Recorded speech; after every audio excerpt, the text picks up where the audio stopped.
Good morning मेरे प्यारे बच्चों। हमारा आज का टॉपिक है बच्चों लाइफ साइकिल इन उडोगोनियम। ठीक है बच्चों, ये भी इंपॉर्टेंट प्रश्न है, कई बार एग्जाम में आ जाता है बच्चों, है ना। हाँ, तो इसमें जो क्वेश्चंस बनते हैं बच्चों, पहले वो मैं हल्का सा बता देता हूँ। क्वेश्चंस किस किस रूप में बन सकते हैं। या तो आपको सिंपली आ सकता है कम जैसे नंबर का, है ना, तीन दो तीन चार नंबर, दो तीन चार नंबर का। Give graphic representation of life cycle of Oedogonium. ठीक है, तो इसमें क्या होता है बच्चों, you don't have to write anything. कोई टेक्स्ट लिखने की जरूरत नहीं होती है। ठीक है, कोई डायग्राम्स बनाने की जरूरत नहीं होती है। What you will do that you will start the life cycle from the vegetative thallus which is a filament. ठीक है, फिलामेंट मान लो ये फिलामेंट है। यहां से आप लाइफ साइकिल शुरू करके सिर्फ इवेंट्स लिखने होते हैं बच्चों, इवेंट्स का नाम लिखना होता है। ठीक है, इवेंट्स का नाम लिखना है और फिर हमने लाइफ साइकिल कंटिन्यू करना है। ठीक है बच्चों, तो इसमें ना तो कोई डायग्राम्स बनाने हैं, आपने इमेजेस नहीं बनाने होते, ना ही कोई एक्सप्लेनेशन देना होता है बच्चों। ठीक है, तो ये एक इस तरह से क्वेश्चन आ सकता है। ठीक है, दूसरा आ सकता है आपका गिव डायग्रामेटिक रिप्रेजेंटेशन और पिक्टोरियल रिप्रेजेंटेशन, ये एक ही बात है बच्चों, of life cycle of Oedogonium. ठीक है, अगर ये आएगा तो ये 4-5 नंबर तक आ जाएगा बच्चों, क्योंकि ये छोटा नहीं रहेगा। क्योंकि इसमें आप लोगों को क्या करना होता है, again you will start life cycle from vegetative thallus. ठीक है, उसके बाद इवेंट लिखने हैं, इवेंट के साथ you have to draw diagram also, diagram भी ड्रा करना है। ठीक है, फिर अगला कोई इवेंट होगा, उसका भी डायग्राम ड्रा करना है। फिर अगला कोई इवेंट होगा, उसका भी डायग्राम ड्रा करना है, and you have to complete it lastly. ठीक है, अब इस सूरत में भी याद रखना बच्चों, अलग से टेक्स्ट टेक्स्ट लिखने की कोई जरूरत नहीं होती है बच्चों इसमें भी। ठीक है, इस तरह के क्वेश्चन में भी। हाँ, कई बारी फिर और लंबा क्वेश्चन आ जाएगा, describe life cycle, describe life cycle of oedogonium in detail. तो सिमिलरली ये बाकी एल्गल मेंबर्स के लिए भी आएंगे बच्चों। ठीक है, तो उसमें मैं ज्यादा डिटेल नहीं करूंगा क्वेश्चनिंग के बारे में। ठीक है बच्चों, तो इसमें क्या करना है बच्चों, ये आएगा आपका 6-7 नंबर तक का प्रश्न आ सकता है डिटेल में। उस सूरत में आप लोगों ने क्या करना है, you have to mention the stages. ठीक है, और आपको डायग्राम्स बना के मेंशन करना पड़ेगा। मतलब डायग्रामेटिक जो रिप्रेजेंटेशन है, डायग्रामेटिक रिप्रेजेंटेशन प्लस टेक्स्ट भी लिखना है, उनको डिटेल भी करना है बच्चों। डायग्राम आप अलग से बनाओगे। ठीक है, और हर एक इवेंट का आपने लोगों ने एक्सप्लेनेशन भी देना है, वो अलग से देना है पॉइंट वाइज, एक एक पॉइंट करके बच्चों। ठीक है, तो अगर आप लोगों ने रिप्रोडक्शन पोर्शन ढंग से पढ़ लिया होगा, तब लाइफ साइकिल स्टडी करना एक खेल बन जाता है। लेकिन अगर आप लोगों ने रिप्रोडक्शन पोर्शन पूरा नहीं किया है बच्चों, तो लाइफ साइकिल पढ़ने का कोई फायदा नहीं है, क्योंकि फिर कुछ समझ नहीं आएगा। ठीक है, और लास्टली एक बात बता देना चाहूंगा कि जो लाइफ साइकिल होता है हमेशा बच्चों 2 फेजेस से कंस्टिट्यूट होता है। ठीक है, एक हमारा एसेक्सुअल फेज है, एक हमारे पास सेक्सुअल फेज है। ठीक है, कुछ ऑर्गेनिजम्स हैं, जैसे जैसे उडोगोनियम के केस में देख लो, the species which are growing in running water, they won't exercise sexual process. ठीक है, तो उनका लाइफ साइकिल एसेक्सुअली ही कंप्लीट होगा। ठीक है बच्चों, तो लाइफ साइकिल 2 फेजेस से होकर गुजरता है, इधर एसेक्सुअल और सेक्सुअल। ठीक है, अगर छोटा क्वेश्चन आएगा उसमें स्पेशल मेंशन किया होगा, describe asexual life cycle, either pictorial representation और ग्राफिक रिप्रेजेंटेशन, और they will ask that describe asexual life cycle of oedogonium in detail. Similarly is the case with same is the case with sexual life cycle. तो first of all हम लेंगे graphic representation of asexual life cycle of Oedogonium. ठीक है, ये मैं जल्दी जल्दी करवाऊंगा बच्चों। ठीक है, क्योंकि ज्यादा समय लगाने का इसमें जरूरत नहीं है। इवेंट्स आप लोगों ने खुद, हाँ, रिप्रोडक्शन पोर्शन पढ़ के रखा है बच्चों, तो ठीक है, तब कोई प्रॉब्लम नहीं है। जैसे यहां पर शुरुआत हो रहा है हमारा, शुरू करना हम लोगों ने वेजिटेटिव थैलस से। ठीक है, it either reproduces zoospores inside zoosporangium when conditions are favorable, and it reproduces asexually by formation of echinids when the conditions are unfavorable, that is if there are drought like conditions, and then both of these structures develop, germinate and give rise to a new vegetative thallus of Udogonium. So this is the graphic representation of asexual life cycle of Udogonium. ठीक है बच्चों, तो थोड़ी देर में रुक जाता हूं क्योंकि आप लोगों ने ये डायग्राम आपने ड्रा करना है। एक बात और याद रखना है बच्चों, जो जो डायग्राम्स मैंने यहाँ रिप्रेजेंट किया है, ठीक है, उन्हीं से बनाओ बच्चों, किताब से नहीं करना है, किताबों से नहीं करना बच्चों, है ना, डायरेक्ट यहीं से कर लोगे आप लोग, ठीक है। थोड़ी देर आप लोग स्लाइड को, वीडियो को पॉज कर देना है उस जगह पे और अपने ड्रा कर लेना है life cycle. Then comes diagrammatic representation of asexual life cycle of Oedogonium, ठीक है। यहां पर आपको डायग्राम भी बनाना है, ठीक है। तो journey starts from here, this is the mature filament और थैलस, ठीक है। This reproduces either by formation of zoospores, ठीक है, जो ये दिख रहा है, ठीक है। और इसके अलावा आप लोग ऐसे कर सकते हो, एक और एरो लगा के बच्चों एकाइनीड्स का भी बना सकते हो, ठीक है। यहां पर फिर ये एनोटेशन वाला आ रहा है, एकाइनीड्स वाला पोर्शन भी आप लोग डायग्राम भी ड्रा कर सकते हो, ठीक है, जो मैंने आप लोगों को एकाइनीड्स का स्ट्रक्चर बता दिया था, ठीक है। फिर उसके बाद आप सीधे कर सकते हो कि it also germinates to give rise to a young thallus then develops into a mature thallus and it again reproduces asexually in the next generation. So this is diagrammatic representation of asexual life cycle of Udogonium. यहां पर सिर्फ zoospore दिखाया गया है, आप लोगों ने एकाइनीट भी कर लेना है मेरे प्यारे बच्चों, ठीक है। सेकंड आएगा हमारा अब graphic representation of sexual life cycle of oedogonium. तो सबसे पहले हम लोग मिलेंगे मैकरेंडस टाइप बच्चों, और मैकरेंडस टाइप आपको मालूम है वो टाइप होते हैं जहां पर male and female filaments are normal, ठीक है, नॉर्मल फिलामेंट्स में। और ये हमारे पास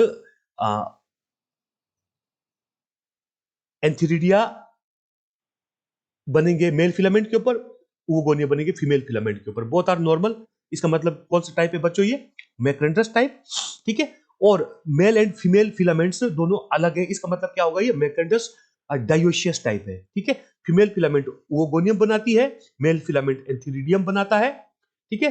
ओगोनियम आपका मेल फीमेल गेमीट और एग बनाता है, जबकि एंथीरिडियम मेल गेमीट और एंथीरोजोइड्स बनाता है। फिर फर्टिलाइजेशन होगा, फर्टिलाइजेशन के बाद हमारा डिप्लॉयड जाइगोट बनेगा, that diploid zygote undergoes meiosis and it produces 4 meiozoospores, out of which 2 meiozoospores will germinate to produce male filaments and 2 will germinate to produce female filament. Now एक बात यहाँ पर याद रखना है बच्चों, in the life cycle of Udogonium this diploid zygote is the only sporophytic phase, or zygote is the only diploid structure found in life history of Udogonium. That is why, ठीक है, और ये बिल्कुल सिर्फ एक ही स्ट्रक्चर है, single structure, ठीक है। That is why we can say that in Udogonium haploid phase dominates over diploid phase and the life cycle thus becomes haplontic type बच्चों। Haplontic type of life cycle is there in Udogonium, ठीक है। तो ये graphic representation of life cycle of macrandrous dioecious species हो गया। दूसरा ये हमारा graphic representation of life cycle of macrandrous monoecious species हो गया बच्चों। क्यों? क्योंकि एक ही थैलस में दोनों female and male structures are formed, बाकी चीजें फिर कॉमन है बच्चों, ठीक है। ये आप लोगों ने देख लेना है, मेल प्रोड्यूसेस एंथीरिडियम एंड दस एंथीरोजोइड्स, ठीक है, not male, sorry, both the genders are found in same thallus, that means this is macrandrous monoecious species बच्चों, ठीक है। Oogonium it produces egg, then fertilization occurs, ठीक है। fertilization occurs, we get a diploid structure which synthesizes a thick wall around itself and becomes a zygote, and that zygote undergoes meiosis and it produces 4 meiozoospores, and because there is no gender differentiation it will produce each of the meiozoospores will produce an Udogonium filament. तो अब आएगा diagrammatic representation of sexual life cycle in macrandrous type, ठीक है। ये मैंने एक साथ ही कर लिया है किताब से निकाल के। मैकरेंडस टाइप में this is a monoecious and this is dioecious type. Why this is monoecious? Because antheridia and oogonia both are formed on same thallus, whereas this is Macrandus dioecious Macrantous, why? Because Antheridia are formed on normal filament. And dioecious, why? Because Oogonium and Antheridia are formed on separate filaments. ठीक है, तो इसकी शुरुआत आप लोग करोगे बच्चों vegetative filament से। यहाँ से ये वेजिटेटिव फिलामेंट का आपको डायग्राम कंप्लीट बनाना पड़ेगा, मेरे लिए पॉसिबल नहीं था स्लाइड में। ठीक है बच्चों, तो यहां से जर्नी शुरू होगा मेन फिलामेंट से। ठीक है, फिर बाकी वही बातें जो ग्राफिक रिप्रेजेंटेशन में भी देखा हम लोगों ने। ठीक है, आप फिर फर्क सिर्फ इतना है कि यहां पर आपको डायग्राम भी बनाना है इवेंट्स के साथ साथ। ठीक है,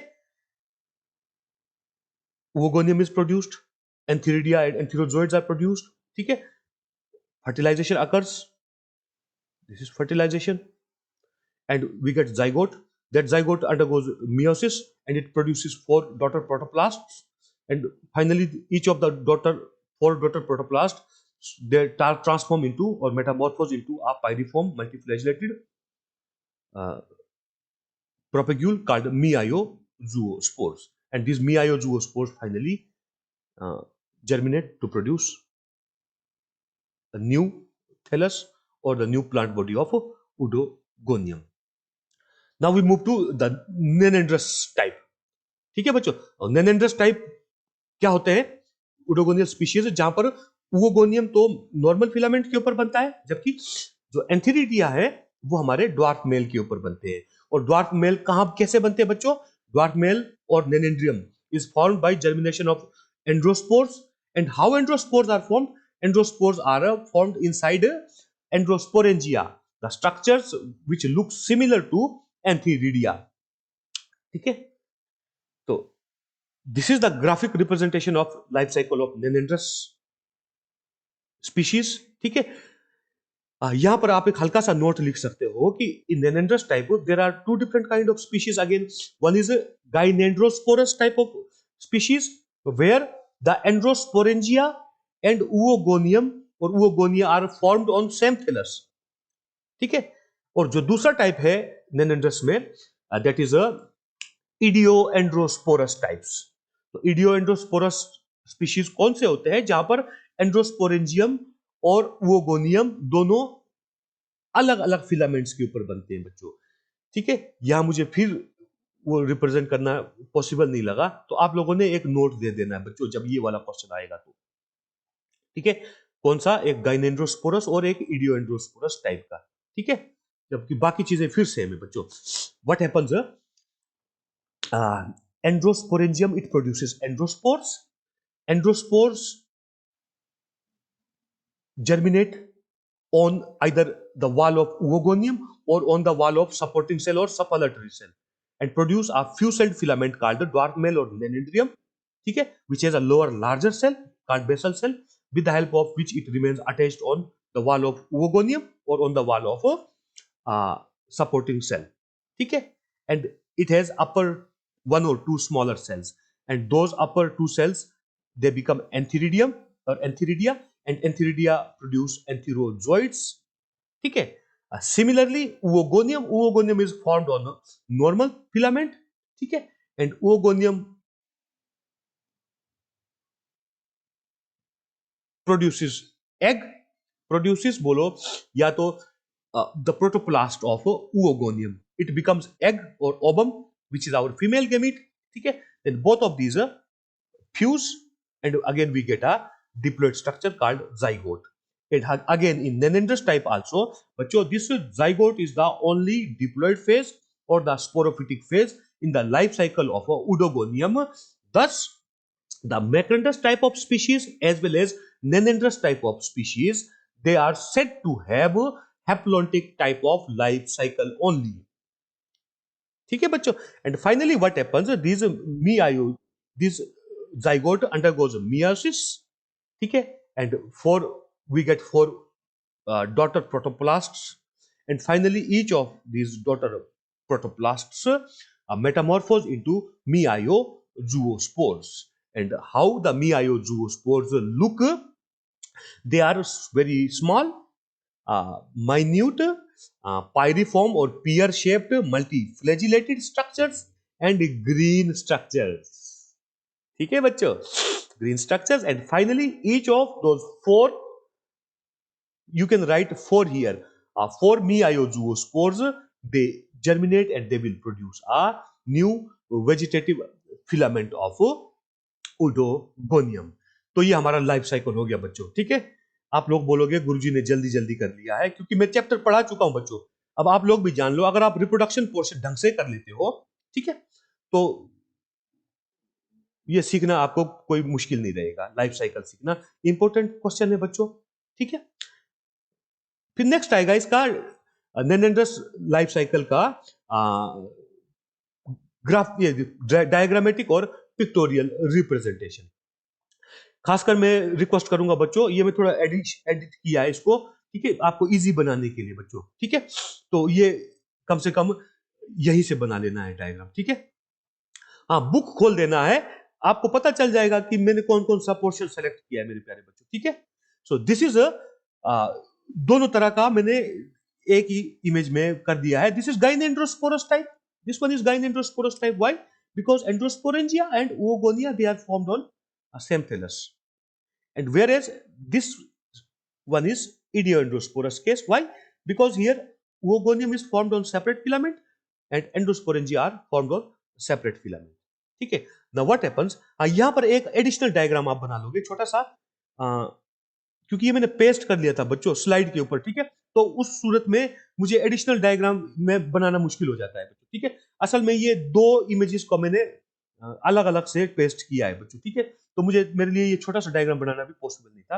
what you will draw, that you will draw the structure of androspore, ठीक है। Androspore is formed inside androsporangium. इस केस में तो है ही है। गाइनेंड्रोस्पोरस के केस में, इडियोएंड्रोस्पोरस के केस में मैंने डायग्राम ड्रा नहीं किया है। Now what you will do, that इसका एरो आप लोग यहां पे करोगे, that it settles on wall of Oogonium or on the wall of supportive cell or supportive cell. There it germinates to produce a dwarf filament called Nenandrium, where the upper one or two cells become antheridial cells. Antheridial cells produce antherozoids. This is in case of Idioandrosporus type. Similarly, in case of Gynaendosporus type, Endosporangia produce endospores. Endospores germinate on the wall of Oogonium or on the wall of supporting cell, ठीक है। and they germinate, endospores germinate to produce a dwarf male called Nenandrium, and Nenandrium produces antherozoids, and finally antherozoids or one antherozoid fuses with Oogonium, ठीक है। when it enters through the receptive spot, formed a receptive spot in the form of a slit or a pore formed on a distal side of the oogonial wall, and how the receptive spot is formed by dissolution of the wall layers, ठीक है। and soon we get a diploid structure which is our zygote. It becomes a zygote after synthesizing a thick cell wall. Then zygote undergoes meiosis, again the same process is repeated, and finally we get a new vegetative thallus,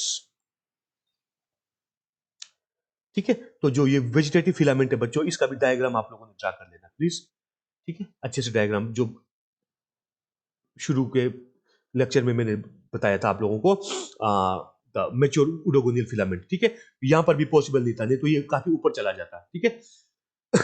तो ये मेरे प्यारे बच्चों, ठीक है बच्चों। अब lastly एक बार फिर से बोलता हूं, अगर क्वेश्चन लंबा आ जाता है बच्चों, जैसे 7, 8, 9 नंबर का आ जाता है, ठीक है, तो उस सूरत में क्या करना, आप लोगों को ये ड्रा भी करना पड़ेगा, इसके साथ ईच इवेंट का एक प्रिसाइज जैसा टेक्स्ट भी लिखना पड़ता है बच्चों।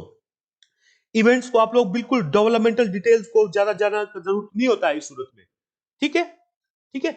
कहने का मतलब आप लिख सकते हो जैसे जो मैंने अभी रिपीट किया था बच्चों, कि this is gynandrosporous type, this is Idioandrosporus type. In Gynaendosporus type, Endosporangia and Oogonia are formed on same filaments. इसी तरह के डिटेल्स बच्चों, ठीक है। ये भी देना पड़ता है जब आपका क्वेश्चन ज्यादा लेंथी होता है। ऐसे वैसे चांसेस कम रहता है बच्चों, उतना ज्यादा चांस नहीं रहता है, ठीक है। 5-6 नंबर तक का ये प्रश्न बन जाता है, ठीक है। तो lastly there is one single slide that because zygote represents the only diploid phase in life cycle of Oedogonium. Therefore, life cycle in Oedogonium is a haplontic type in both cases, Macandrus case as well as in Nanandrus case. And because zygote represents the only diploid phase in life cycle of Oedogonium, there is no regular alternation of generation. ठीक है, हम लोग अगर zygote के अलावा कोई और diploid structure भी होता थोड़ा समय के लिए, ठीक है, तो हम लोग बोल सकते थे कि there is an regular alternation of generation. In that case that alternation of generation may either be isomorphic type of alternation of generation, ठीक है, और we can say homologous type of alternation of generation और heterologous type of alternation of generation, ठीक है. लेकिन because there is only zygote which represents the diploid phase, so ठीक है, so we can neglect that and we can say that there is no regular alternation of generation in Oedogonium. So with this lecture finishes. Tomorrow we will start with a new chapter, that is Vaucheria. ठीक है, पहले हम classification करेंगे, फिर morphology करेंगे, उसके बाद reproductive portion करेंगे, ठीक है, और रिप्रोडक्टिव पोर्शन पे स्ट्रेस देना है क्योंकि लास्ट पे हमको लाइफ साइकिल भी पढ़ना है वाउचीरिया का भी, और ये हर एक जेनेरा के साथ ऐसे ही स्टडी होगा बच्चों. 5 के 5 जो एल्गल जेनेरा है सेम किस्म का स्टडी रहेगा. तो फिर मिलेंगे कल अगले लेक्चर के साथ. तब तक खुश रहिए, पढ़ते रहिए, सुरक्षित रहिए. हैव अ नाइस डे बच्चों.